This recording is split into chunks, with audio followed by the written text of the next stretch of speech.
Hey everyone, welcome back to Simplifying Creativity, where we simplify design and creativity for you.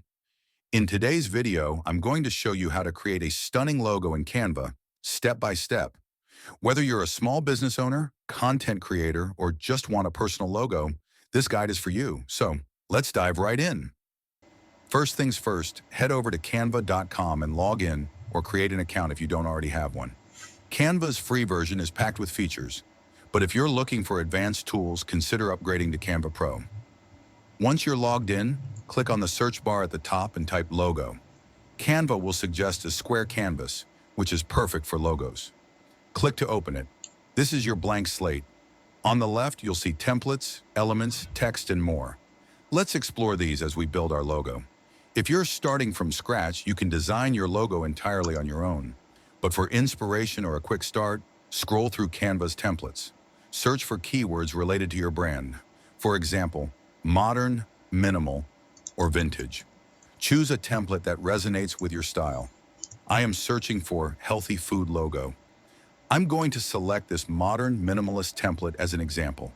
Remember, everything in Canva is customizable, so you can adjust it to fit your brand perfectly.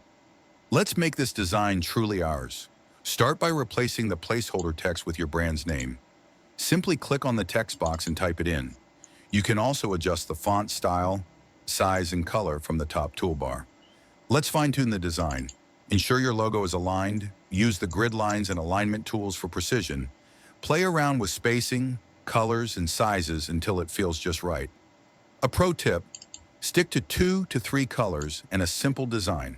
A logo should be memorable and versatile across different mediums.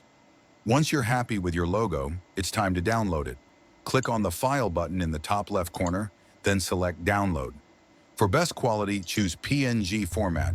If you have Canva Pro, you can even download it with a transparent background, perfect for overlays. And just like that, you have a professional-looking logo ready to use. That's it for today's tutorial. I hope you found this video helpful.